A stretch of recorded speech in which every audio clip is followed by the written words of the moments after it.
Hi everyone, in this video, I want to share some tips that I wish I knew sooner when starting to play Heartopia.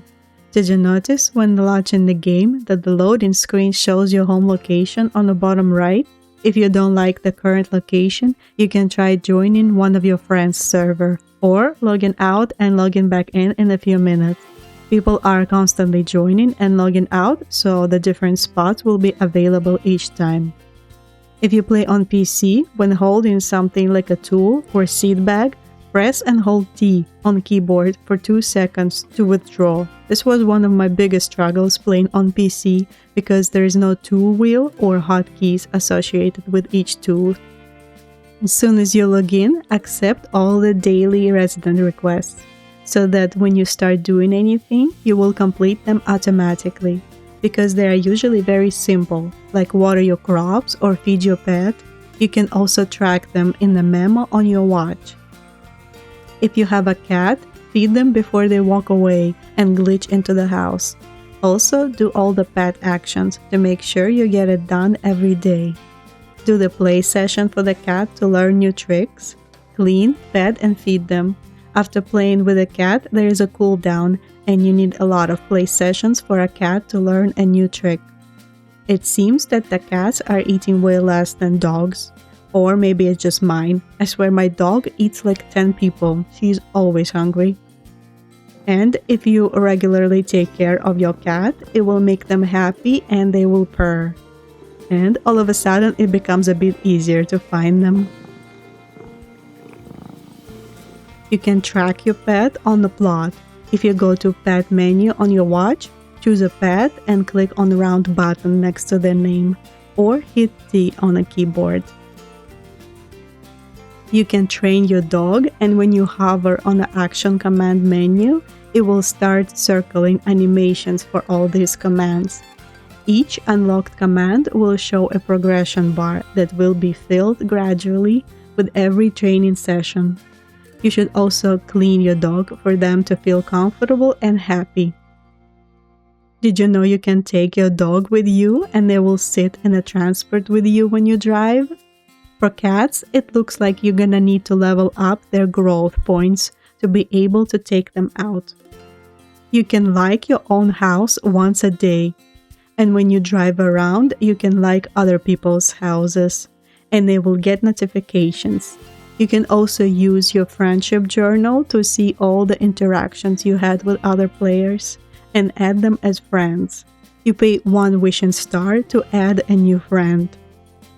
Check your backpack space before going out and store items in the warehouse storage to empty some space. I usually transfer all the furniture and some rare items that I don't want to get used. To multi-select, click and hold. You can upgrade your backpack and warehouse at Kaching General Store. There are 10 backpack spaces available for gold, and the rest you have to spend wishing stars, but they do go on sale sometimes. Your backpack storage is stackable. The stacks go up to 200, and then it takes another backpack slot. The number on the backpack indicates the number of slots.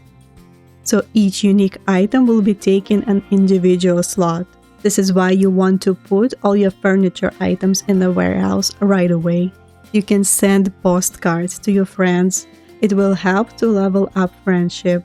You collect these postcards from bubbles in the world, and the number on the postcard shows how many of each postcard you have or how much money it costs.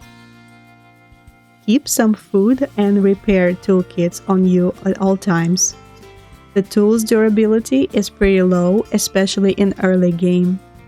The regular wooden repair kit is much cheaper to craft than the red one, and when your energy is too low, you can't do anything. You still will be able to drive home though. That doesn't consume any energy. You can place and display your transport on your plot. It will act as a piece of furniture, and after you're done driving it, you can recall and display it again. You can also choose your default vehicle when you press T and select My Vehicles. Drive around the town in a smaller circle to collect roaming oak and the flawless fluorite from the mall. It is also a good opportunity to collect some quality and rare timber from the large trees that are all positioned next to this road that goes around town. Roaming oak usually spawns in front of players' houses, but he can also spawn on the original location in the forest. Drive in the bigger circle around the island to feed all the wildlife animals. When driving in a large circle, you could also collect some extra quality timber from medium trees and palms, and also collect mushrooms like black truffles on this far island. In the early game, any mushrooms are a good way to make money by cooking grilled mushrooms. When holding a bug catcher or a bird watcher, you can't forage. That's how I missed on black truffles on the first day. You can press the jump button to get out of the car quickly. You can also drive on the cliffs and climb mountains by jumping pretty easily. If you can't reach some bubbles spawning high up in the air, you can use your car. You can add custom markers on the map by pressing and holding on a location. And the same for tracking and removing markers. If you get the request to pick up specific items, track the quest to get the sparkling trail to the nearest forage location. For example, I always forget where the raspberries are. After you feed wild animals once, you can track their feeder from the animals menu on your watch. Here you can also see which animals left you gifts. They are adorable and each looks unique. For example, deers are living stack of wood wrapped in a bow. When interacting with wild animals, try stand in front of them. If they are in the middle of action or walking somewhere, it is likely that they're not gonna want to play with you, at least not from the first try.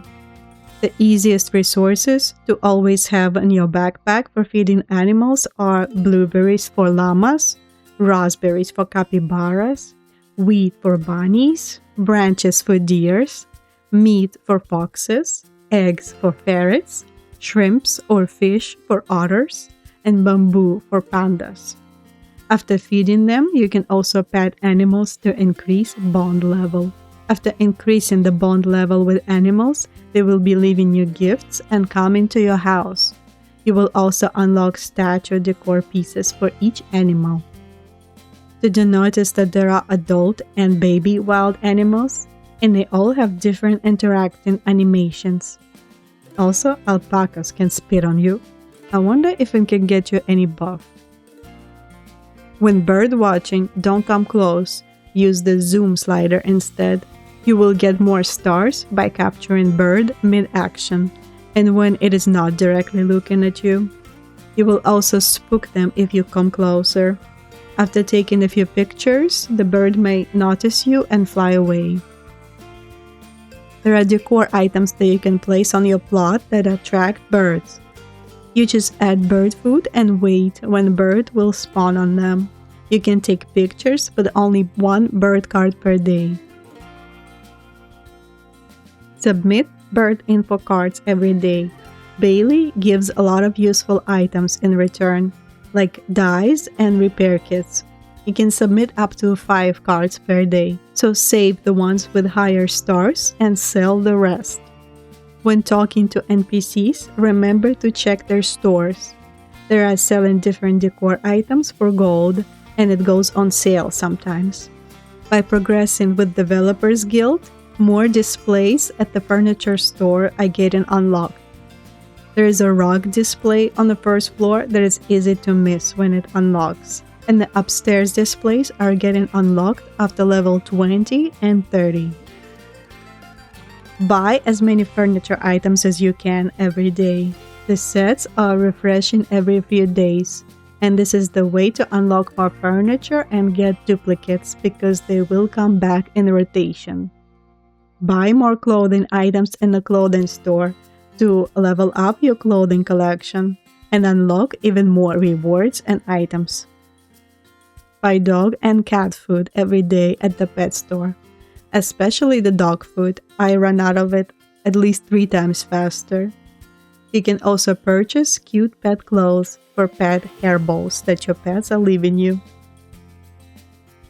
When talking to Annie, you can buy emotes from her friendship store or music instruments from music store for gold.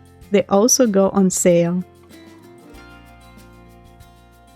You should buy cooking ingredients from Massimo every day. There is a limit of 50 per day, and you will need all of these ingredients for cooking to make lots of money. For example, for the current Winter Frost event, you need coffee, milk, butter, meat, and eggs to make event recipes. When buying seeds and ingredients, you can see how many you have in your backpack and how long it takes for each crop to grow.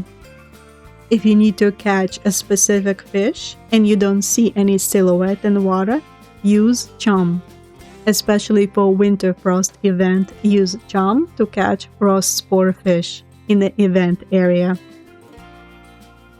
You will be receiving calls from NPCs to start events for fishing, backcatching, and birdwatching.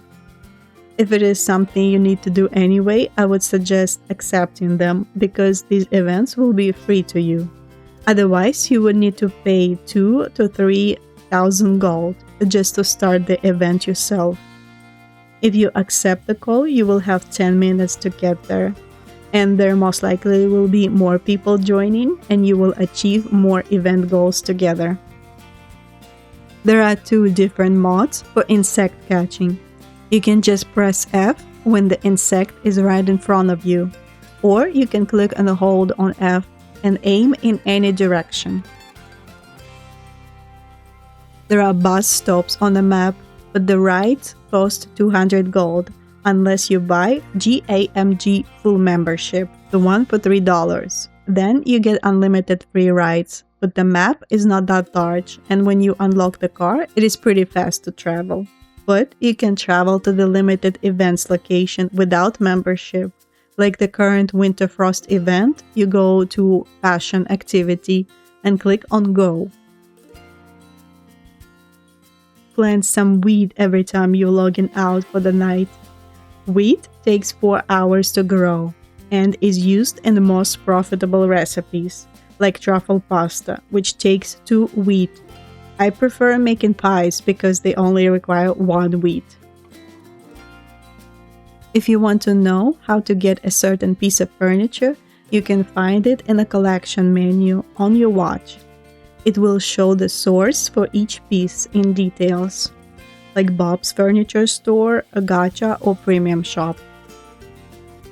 You can also see all the recipes you have unlocked in your watch, and every resource you need to craft them.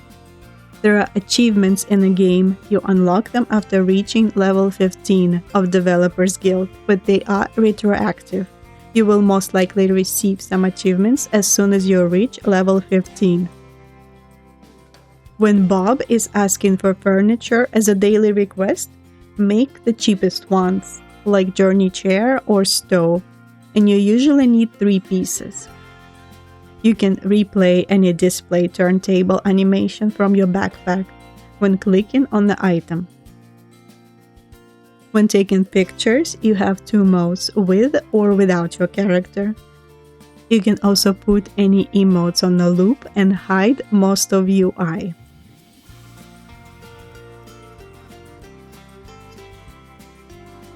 Settings have a lot of useful features. You can change the camera field of view for more immersive look. You can also turn off the camera auto rotate when cooking. That one bothered me a lot. And the audio settings is actually inside graphics. The game could be too loud by default. And you can also change permissions in home settings, like who is allowed to drive your vehicle, come to your house, or even drive on your plot. There is a traveling merchant NPC, Doris, that shows up only on special events, and she has unique items that cost Starfall shards. You collect them during the Starfall events. You can see any upcoming or current weather events on your calendar in your watch. Doris will not show on a map. She will be in an area where the event is occurring, and she will be dressed differently. When you log out, your energy does not regenerate. So every time before logging out, put your character to bed. You can look at the menus while sleeping too if you need to go explore tabs and claim some rewards. And that's all I have for now. Consider leaving a like and subscribe for more cozy gaming content. And if you need some tips and tricks on building and decorating in Heartopia, I have a video about building the first house. Thank you for watching, and I will see you in the next one. Bye everyone!